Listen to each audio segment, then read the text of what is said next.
Porém, na aula de hoje eu gostaria de anunciar alguns temas que serão explorados com mais profundidade durante esse curso. Não são exatamente os mesmos temas, mas são coisas que têm a ver.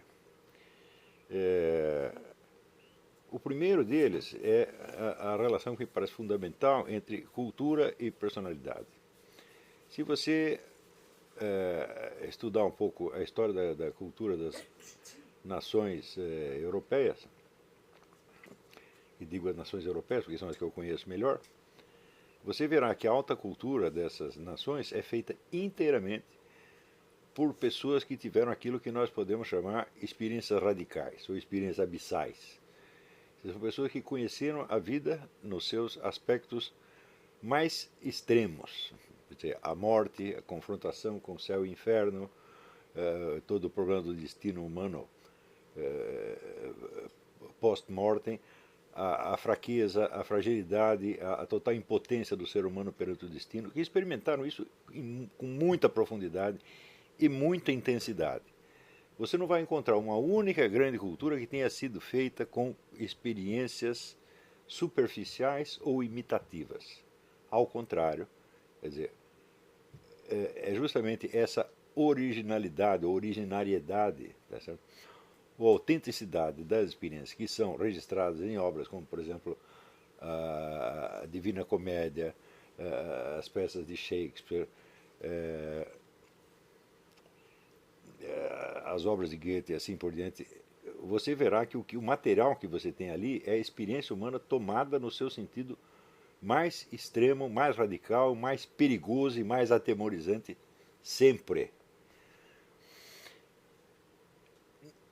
Num país onde a literatura não é capaz de registrar essas experiências, tá certo? Provavelmente até o registro de experiências mais superficiais será falsificado. Nós temos, é claro que nós temos algumas obras, pelo menos até os anos 50, elas apareciam com uma certa regularidade, onde você via em versão imaginativa algumas experiências fundamentais do povo brasileiro. Existe um romance que eu gosto muito, do Zé Lins do Rego, que se chama Cangaceiros, no qual existe uma guerra entre uns coronéis do sertão e um grupo de cangaceiros, e os pobrezinhos, os camponeses que estão no meio, não estão entendendo absolutamente nada, levam pancada sem saber de onde vem, e vivem numa espécie de estado de terror perpétuo. E tem um casalzinho novo, que é um deles que são os personagens principais. Eles acabam se salvando porque aparece ali um cantador de feira, que é um velho cego, tá certo? E o velho cego, ele vai de cidade em cidade, ele pergunta a vida das pessoas e ele faz músicas, então, contando a vida dos personagens. Então ele tem na cabeça toda a história da região. Ele sabe tudo o que está se passando. Né? E, portanto, o velho sabe para onde levá-los, para onde eles tenham segurança. Então termina no fim, aquele casalzinho se salva porque o velho os conduz a um lugar onde eles não correm mais risco. Então esse aí o que é? Esse é a epopeia da memória no princípio da civilização. Quer dizer, é a capacidade de você armazenar a experiência e você condensá-la, vamos dizer, em imagens cada vez mais abrangentes, que dá justamente a este cego uma compreensão maior da situação do que aquela que tem, né, as vítimas da situação. E esta é a função básica da cultura, quer dizer, é o indivíduo que sabe o que se passa, que sabe o que é a experiência humana real e que, de algum modo, a condensa. Como ele a condensa? A primeira condensação possível é, evidentemente, em símbolos artísticos. Quando você assiste, presencia uma situação qualquer, um fenômeno, um fato qualquer, que você não chega a entender intelectualmente, o que você faz? Você conta esse fato. Você não precisa entender para contar, basta você registrá-lo e ser capaz de sintetizá-lo em imagens. Então você chega em casa e olha, eu vi isto, mais isto, mais isto, mais isto, mais isto. Sem esta primeira síntese imaginativa, não há nenhum trabalho intelectual possível. O que significa que num país onde você não tem uma vasta literatura, as ciências sociais, as ciências políticas, as ciências humanas, é tudo palhaçada. Né? Por quê? Vão simplesmente usar conceitos científicos já prontos, estereotipados, de um lado, e a realidade bruta dos fatos do outro. Eles não têm aquela síntese intermediária, então não consegue pensar simplesmente. Então o que você vai ver são só estereótipos onde não há um discernimento efetivo das situações. Ora, todos nós sabemos, e eu já tenho assinalado muitas vezes em artigos, em aulas, etc., que a literatura brasileira desapareceu. Agora nós vemos alguns sinais, sobretudo na poesia. Eu vou contar para vocês, eu não li ainda um único romance que preste. O pessoal vive me mandando romance, eu nem vou citar o nome, não tem nenhum que preste. Por quê? Os indivíduos não são capazes, não têm linguagem suficiente para registrar a sua experiência real, nem mesmo no seu aspecto mais superficial, que seria puramente sociológico, quanto mais experiências mais profundas. Então o que que faz? Começa a conceber grandes ficções intergalácticas, personagens extraplanetários, ficção científica, etc, etc. Isso é um sinal de impotência. Então, você vê que a ficção científica ela só funciona quando ela é produzida, primeiro, por pessoas para as quais a ciência é uma experiência cotidiana. Os grandes escritores de ficção científica, todos eles são pessoas próximas de uma profissão científica, então é aquilo que fala a imaginação deles. Então é como dizer, uma ficção científica sem cultura científica é um negócio totalmente artificial, porque o indivíduo está falando de experiências que ele não teve nem poderia ter. Se ele não teve as experiências, de onde que ele tirou o material? Só pode ser cópia. E cópia mal feita, feita com colcha de retalho, que ele tirou um pouco de um filme, um pouco de um programa de TV, um pouco de um livro, etc, etc, e compôs aquela porcaria. Então é tudo de segunda mão. Ora, a experiência poética propriamente dita, ela é mais elementar e ela não depende de uma experiência tão abrangente, depende apenas de uma experiência interior profunda. Então ela não implica nenhuma compreensão, vamos dizer, mais abrangente da sociedade, da cultura, etc, etc. O indivíduo vai na sua experiência interior, trabalha a linguagem daquilo e exprime. É por isso que a gente vê este ainda modesto revigoramento da literatura aparecer sob a forma da poesia e não das obras de ficção. Nas obras de ficção, a única coisa notável que eu tenho lido, mas que eu já li há muitos anos atrás, são os contos do Yuri Vieira, que são contos humorísticos, absolutamente meio humorísticos, meio fantásticos, mas sempre centrados na experiência real brasileira, tá certo? Então, vamos dizer, o Yuri ele não é nem um homem da grande fase da literatura brasileira e nem uma estreia promissora. Ele é um intermediário, ele é alguém que, de certo modo, ele é um sobrevivente. Ele conseguiu continuar escrevendo coisas muito interessantes no extremo da decadência em torno, ele ainda continuava no canto dele produzindo as coisinhas. Talvez haja outros escritores assim que também tenham sobrevivido, tá certo? Mas nós não os conhecemos, eles não têm. Aliás, o Yuri, eu nem sei se ele tem algum livro publicado. Eu conheço os contos dele porque ele me enviava, tá certo? E eu sempre tenho um conto absolutamente maravilhoso que eu acho O Homem do Minhocão, que é um guerrilheiro que se esconde embaixo do minhocão durante 30 anos, pensando que ainda está sendo perseguido pela ditadura, o negócio já acabou há muito tempo. Se vocês querem saber, isso realmente aconteceu. Não nesses termos e não nos termos cômicos. Mas tem um conhecido meu que ficou escondido muito tempo depois de ter acabado a ditadura. Não foi no minhocão, mas aconteceu isso realmente, né? E não era um caso para rir, absolutamente. Então, As Bacantes da Boca do Lixo é outro conto maravilhoso. Tem muita coisa boa. Mas é um caso isolado e completamente atípico. De modo geral, a literatura de ficção acabou. E os romances que tem me enviado são muito presunçosos e bobos, no fim das contas. Se você me enviou algum, é de você mesmo que eu estou falando. Não tem um que preste. Né? Mas na poesia nós temos, por exemplo, esse Érico Nogueira e o Adrilles Jorge. Eles têm produzido coisas de altíssima qualidade, altíssima mesmo. São poetas de verdade, eles não estão brincando. Né? E no caso do Érico Nogueira, ele tem um livro, um estudo sobre poesia grega, que mostra, vamos dizer, a profundidade do trabalho que é necessário para fazer um grande poeta. Porque um grande poeta não sai assim, sem mais nem menos. Você tem que trabalhar muito, você tem que conhecer a linguagem profundamente. Eles têm que conhecer a tradição poética e ele conhece perfeitamente, né? O Adrilles, eu não sei qual é a medida da cultura literária dele, mas pela produção a gente vê que tem, que ele sabe o que está fazendo, ele sabe com quem ele está dialogando. Mas, quer dizer, como se faz um grande poeta? Se faz como se fez o Bruno Tolentino. O Bruno sabia de cor a poesia de uns 4 ou 5 países. Você falava de Baudelaire para ele recitava 5 sonetos de Baudelaire. Falava do John Butler Yeats, William Butler Yeats, ele recitava também, e assim por diante. Né? Então, foi absorvendo a cultura poética que ele se transformou no que ele era. Então, fazer um grande poeta é um trabalho enorme. Tá certo? Então, mas nós já começamos a ver esses frutos. Para surgir um renascimento desse na literatura de ficção, é preciso algo mais. É preciso alguém que tenha todo esse treinamento, ou seja, que conheça, que tenha lido romances e contos de 1000 autores, sei lá, que absorva a técnica de cada um, o vocabulário de cada um, e que conheça a língua portuguesa na sua funcionalidade. Quando eu conhecer a língua, significa o seguinte: um escritor ele tem que prestar atenção em cada palavra. Prestar atenção dela no sentido semântico, no sentido psicológico e no sentido de comunicação. Ele não souber pesar cada palavra, qual é o valor semântico dela, né?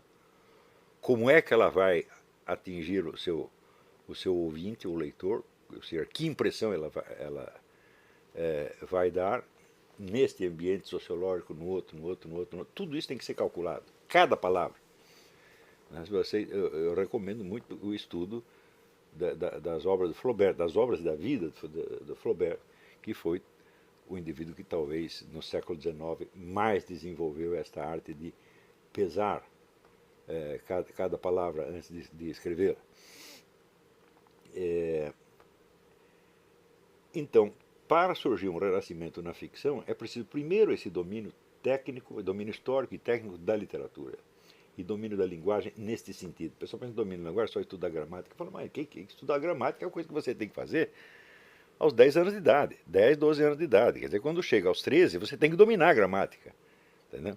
Ou seja, você tem que escrever sem erro. E escrever sem erro não fará de você um escritor. Fará de você um correspondente de uma empresa, vai fazer correspondência comercial, fará de você talvez até um jornalista, mas não fará de você um escritor. O escritor é o indivíduo para o qual, na linguagem, cada palavra tem uma função específica que vai para além do seu significado dicionarizado.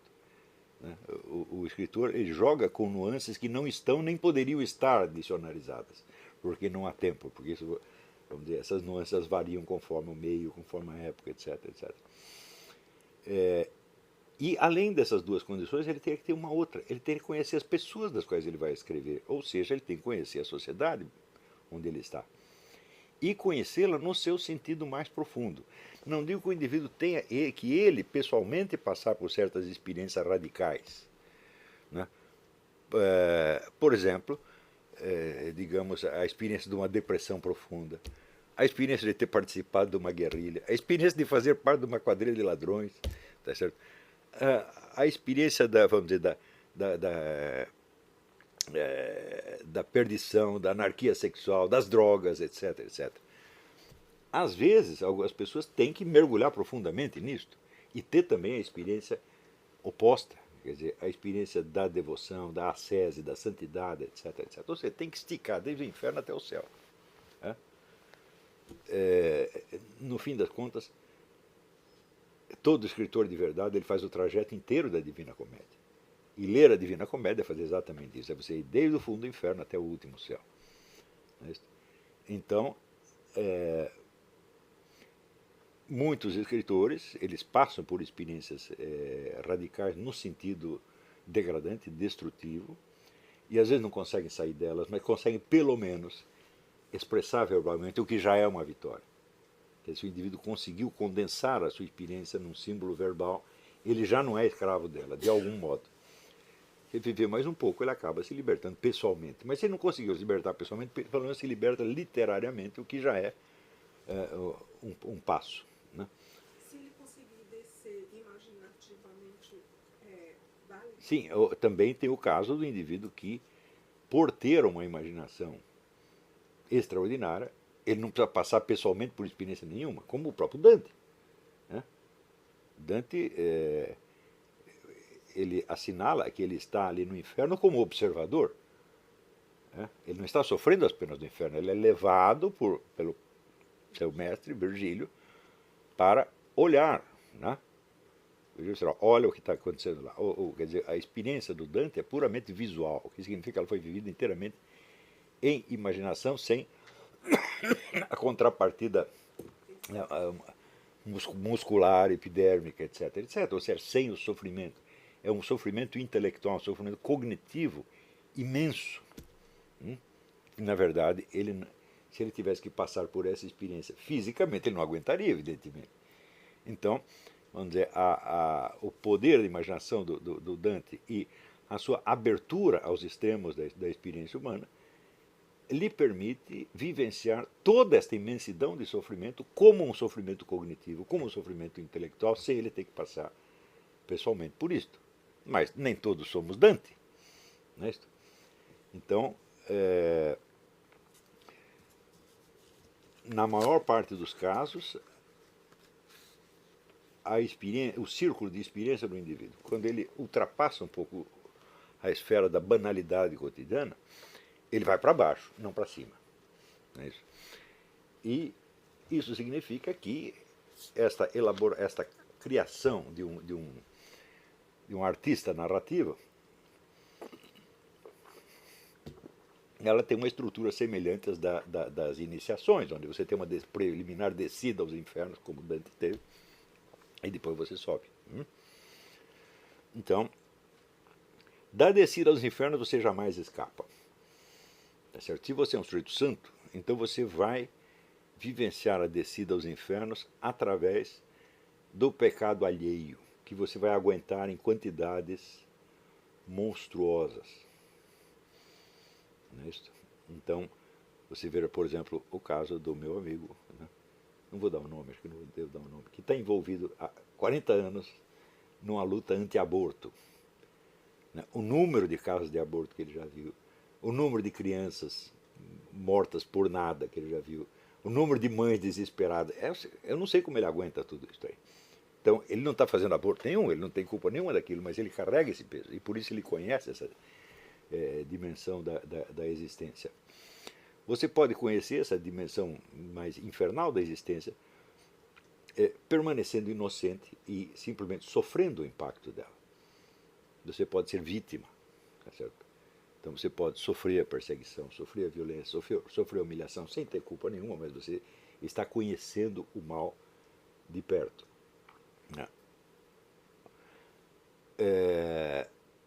Agora, existem várias maneiras de você participar dessa experiência. Se você, ao se considerar uma vítima, você se isola cognitivamente daqueles que estão lhe fazendo o mal, você não vai aprender absolutamente nada. Então, aí é que a igreja recomenda que você ore por quem lhe faz o mal, e você queira bem quem lhe faz o mal, senão você não vai aprender coisíssima alguma com isso. Não é isso? Quer dizer, quando lhe fazem o mal, a primeira coisa que você tem que entender é que você poderia fazer a mesma coisa, e que é por uma sorte que você não está fazendo, que você está, em vez disso, está padecendo inocentemente. Não é isso? Mas, sem essa identificação com quem lhe faz o mal, você não vai aprender coisíssima nenhuma. Quer dizer, você vai ter que carregar os seus pecados e mais os dele. Isso aí é uma forma de você se aprofundar na experiência sem você se sujar pessoalmente.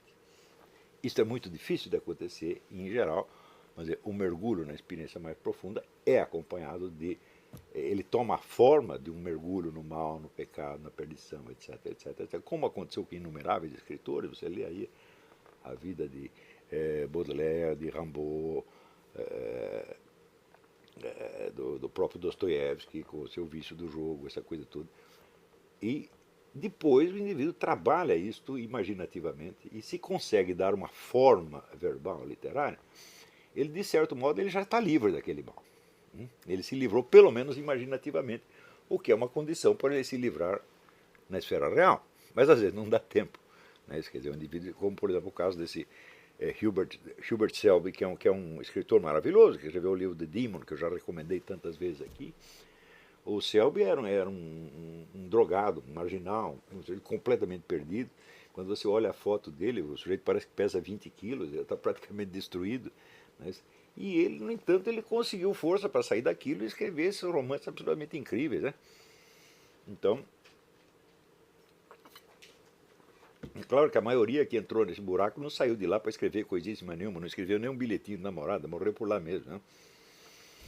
Mas, seja a experiência vivenciada fisicamente, seja imaginativamente, sem esse mergulho nos aspectos mais radicais e terríveis da experiência humana, não há conhecimento do ser humano, da alma humana.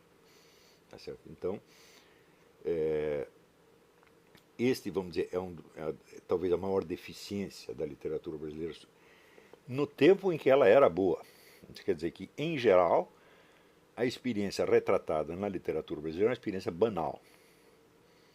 Né? O meu amigo Jerônimo Moscardo, que foi ministro da Cultura do Itamar, ele dizia que os temas da literatura brasileira é assim: ele usou minha escova de dente, ele roubou minha cueca. Mas esses eram os assuntos. Então, se você vai ver, em geral, é a experiência banal vivida por pessoas banais. Porém, esta banalidade tem um peso, essa banalidade tem uma força deprimente. E aquele que sofre o impacto desta banalidade pode transcendê-la, transformando-a em obra de arte, como é o caso do Machado de Assis.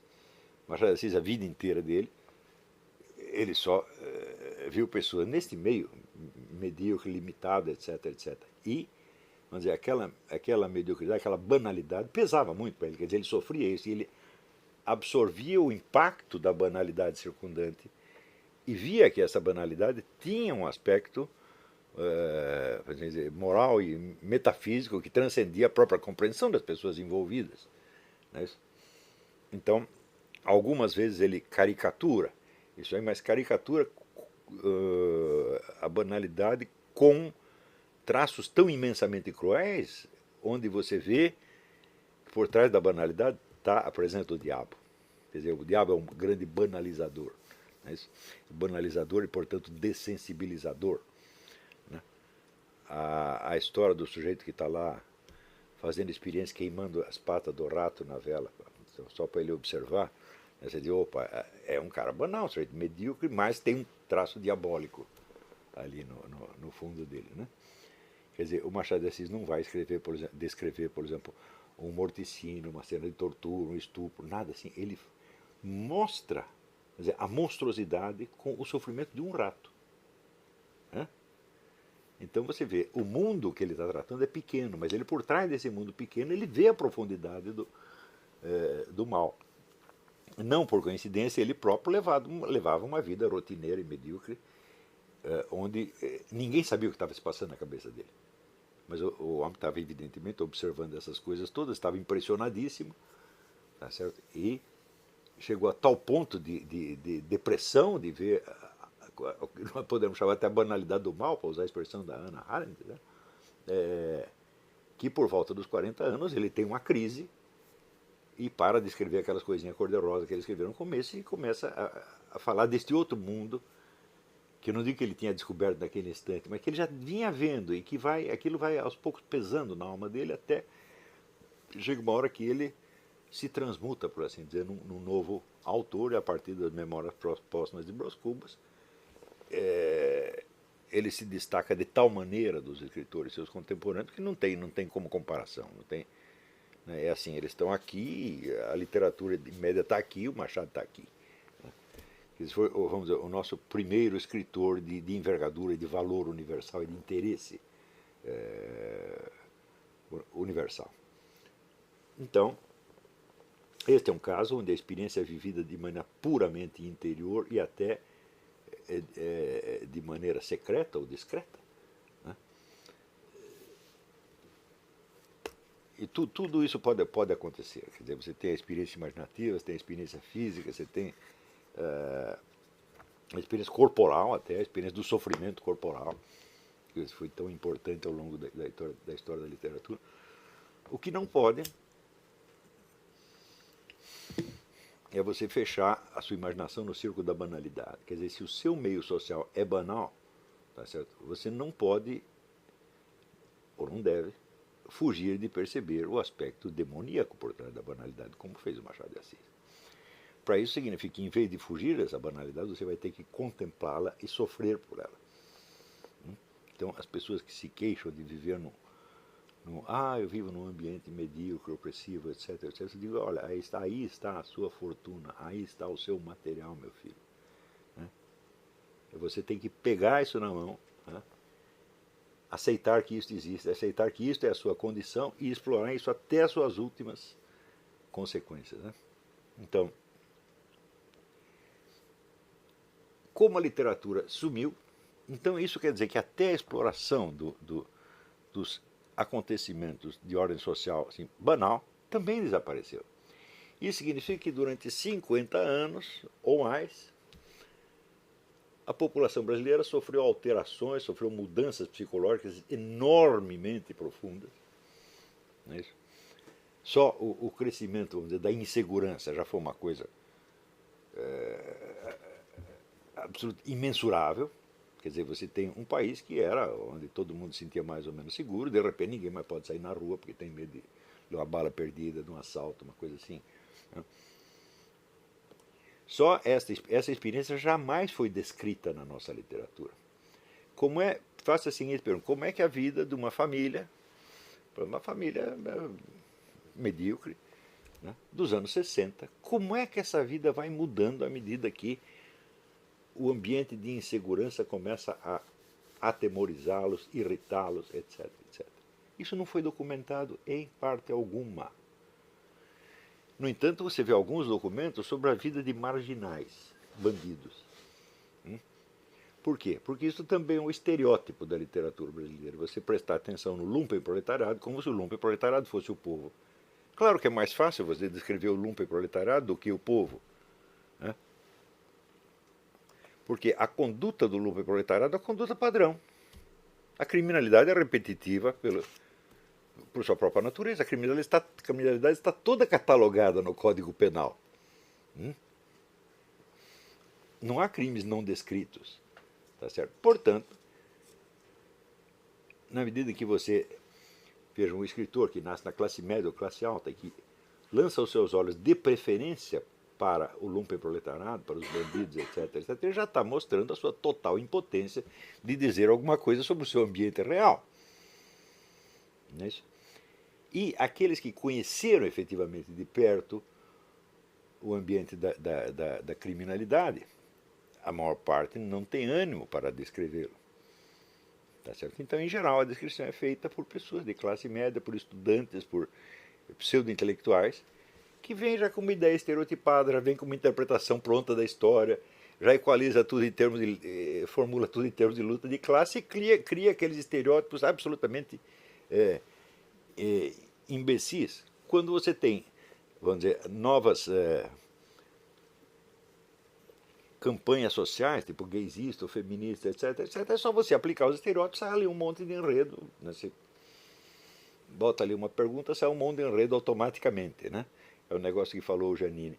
O menino sensível que sofre bullying na escola porque ele é um pouco efeminado. Né? Efeminado não quer dizer que é gay. Um pouco efeminado é o próprio Janine, que não é gay. Tá certo? Porque ser efeminado é uma condição sine qua non para ser professor da USP. Você tem que dar uma. Você não precisa ser gay, mas uma desmanhecadinha, um falsete, tipo Fernando Henrique. Isso é absoluto. Aquele Pinheiro, como é que chamava? Aquele professor, não sei que Pinheiro, esqueci o nome dele. Não, os falsetes, umas desmanhecadas, tem que dar, necessariamente, porque isso, neste ambiente, como é que se diz? É um emblema de elegância. Né? Então, você vê, até a elegância dos caras é uma coisa absolutamente estereotipada e totalmente kitsch. Né? E quer dizer que esse artificialismo, essa banalidade, tudo isto torna a vida das pessoas ainda mais deprimente. Né? E infunde nelas um senso de insignificância. Ora, se você não tem experiência da profundidade da vida, então você não tem conhecimento de si mesmo. E você não tem nenhuma dimensão da transcendência, de um Deus, de uma onissapiência perante o qual você pode se apresentar, que pode julgar, que pode te dar a verdadeira medida e pode te informar quem é você. Então o indivíduo não tem essa experiência, não necessariamente na escala religiosa, mas pode ser na escala imaginativa, artística também. Tá certo? Ele não sabe quem ele é e ele precisa de um espelho, evidentemente. Ora, se você tem a experiência da profundidade, eu vou ler aqui esse parágrafo que eu escrevi aí no Facebook outro dia.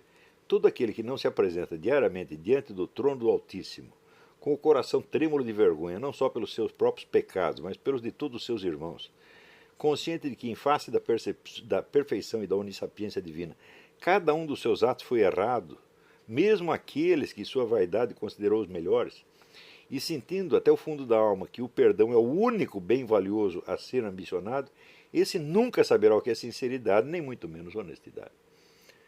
Então, é evidente que sem a experiência desta dimensão, quer dizer, uma espécie de confronto com o juízo final, tá certo? Onde a sua vida ela parece inteira, com todo o mal que você fez, tá certo? E com todo, vamos dizer, o afastamento, o abismo que você cavou entre a sua autoimagem idealizada e a sua realidade. Tá certo? Se você não tem essa medida, fala, então você não tem profundidade nenhuma, as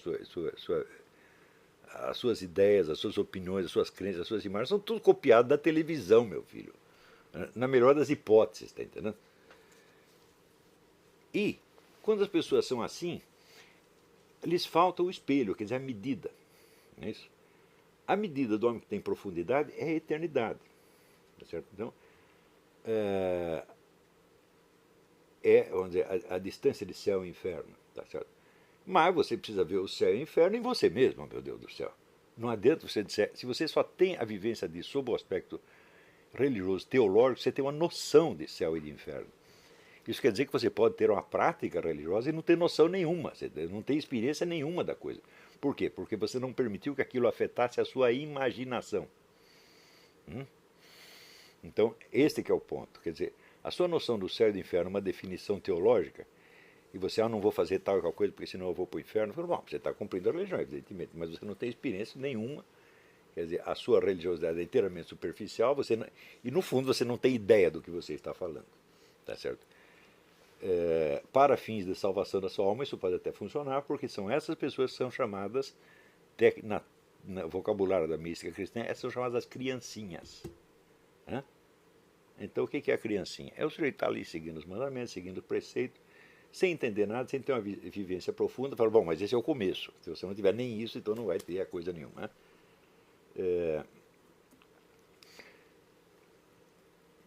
Então, o que eu estou dizendo é que esta visão da eternidade, do juízo final, é o espelho no qual você pode se ver e se medir e saber quem é você realmente. Um dia você tem que fazer esta pergunta. Se você pergunta, quem sou eu realmente? Bom, você acha que você pode se descrever com 5 ou 6 traços de personalidade? Traços de personalidade são apenas hábitos que o distinguem de outras pessoas. Por exemplo, você é trabalhador, o sujeito é preguiçoso, tá certo? Você bebe, o outro não bebe, e assim por diante. Você é covarde, o outro é corajoso. Então, bom, são comparações que você faz na escala puramente humana e social. Isso nunca vai lhe dizer quem é você mesmo. Né? Quando eu digo conhecer-se a si mesmo, é conhecer numa escala não comparativa, na comparação, vamos dizer, não com outras pessoas, mas com um espelho que lhe dá a medida absoluta, que lhe dá a verdade integral da sua vida. Isto é o que você fez. Então, se você não tem isto e não tem sequer ideia de que é necessário ter isto, você vai ter que procurar um outro espelho. E o outro espelho será o quê? A opinião das outras pessoas, ou um treco chamado opinião pública, e sobretudo a mídia. Então, quando você olha as classes falantes brasileiras, toda ela é composta de pessoas cuja unidade de medida é uma imagem na mídia. Elas se confrontam perante o que delas aparece na televisão, meu Deus do céu. E estas pessoas estão governando o país, essas pessoas são os formadores de opinião.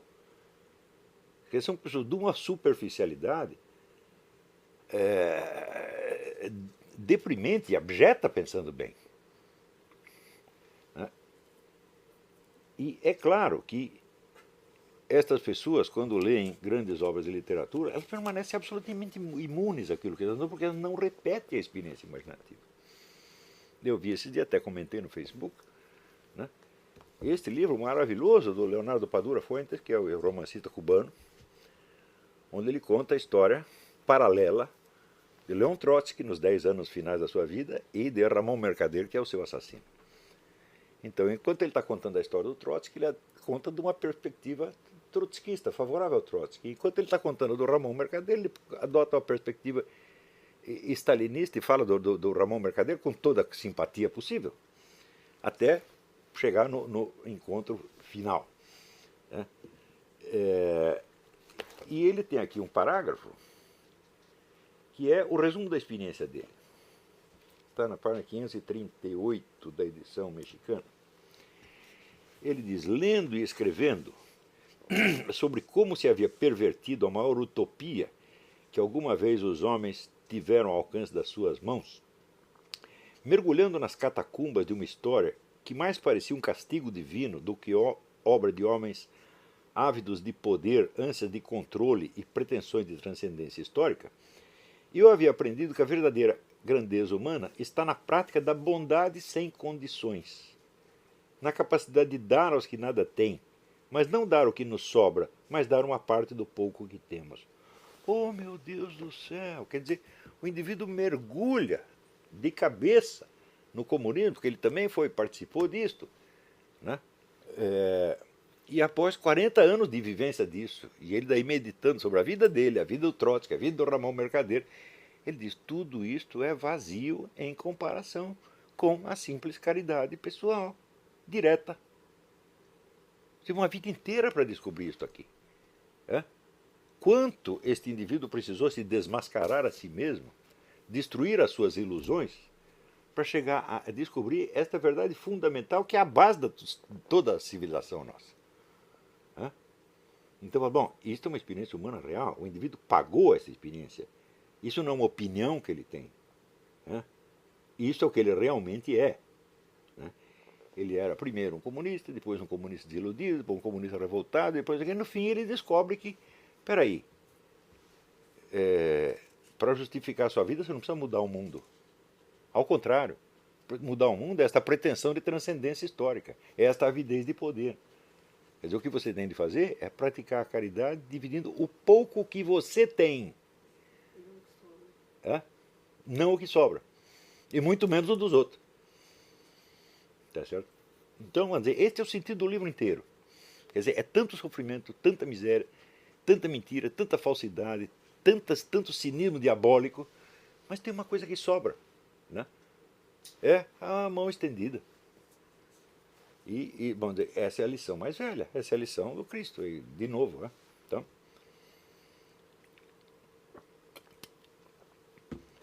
você não encontrará em toda a literatura brasileira uma lição como esta.